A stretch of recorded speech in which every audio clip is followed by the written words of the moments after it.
A blessed Sunday! Kaka-jogging ko lang kaya basa pa yung buko, naligo ako. Para hindi ako mukhang libag at hindi ako mabantot. Chat. Binalik na naman nila si Francis Leo Marcos. Pero hindi sila liligtas. Ako ang nag-imbestiga dyan sa Japan. Aimee, bakit kayo close ni Francis Leo Marcos? Yung unggoy. Baka kayo, yung, alam nyo, pumapayat ako, yung pustiso ko nahuhulog.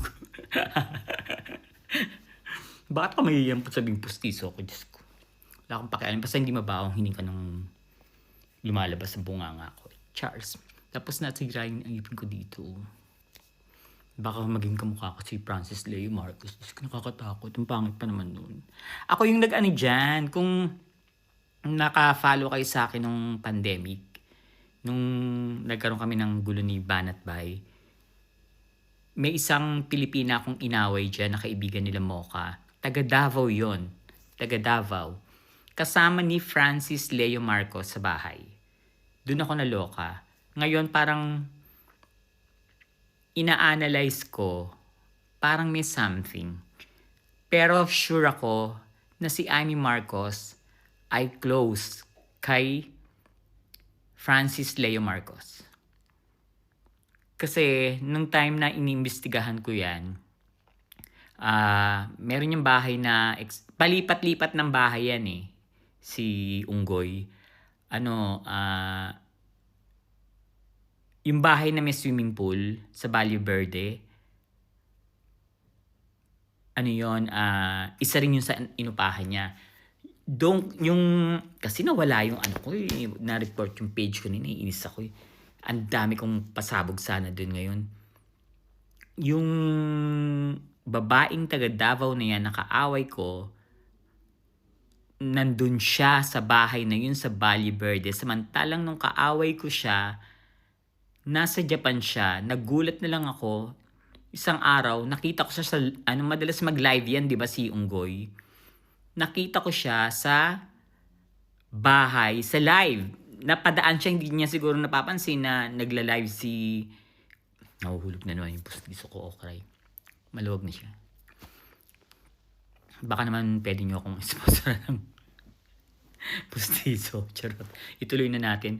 Hindi niya siguro napansin. Nakalimutan ko na yung pangalan ni... Basta, maalala ko yan. Hindi niya siguro napansin na nagla-live si Francis Leo Marcos. Napadaan siya. Nagulat ako.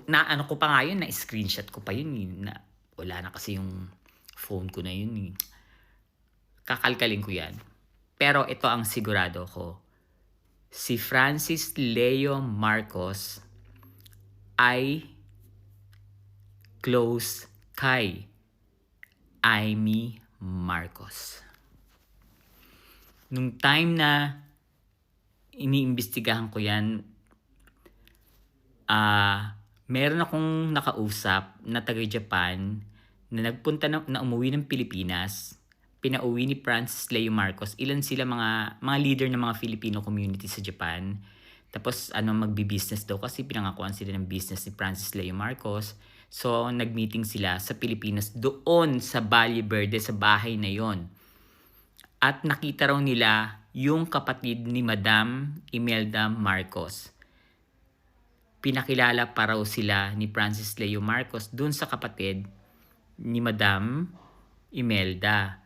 So, ang pumasok nun sa utak ko, baka, ang may gawa niyang pagpapalabas kay Francis Leo is yung kapatid ni Madam. Kasi parang ang balita ko, yung parang may inggit yung kapatid, ganon. And 2019 yan, senatorial election, that time. Oo, tama. Election ng senator. And ang iniisip ko is, bakit close si Aimee? Alam kong may kinalaman to sa pagtakbo ni PBBM nung eleksyon na i-ooperate siya para hindi siya makatakbo at basta hintayin nyo, kaya ko yan. Churut sokbe. Kung ako sa inyo, huwag nyo nang ilabas si Francis Leo Marcos. I mean, mapapahiya ka lang. Promise, mapapahiya ka. Nagkamali kayo. Ewan ko bakit ako na naman yung nakatapat. Ako yung kay Caramel Madriaga. Ngayon, ako yung kay Francis Leo Marcos. Yung kay Guteza, kilala ko yan. Saldico, kilala ko. Ano yun?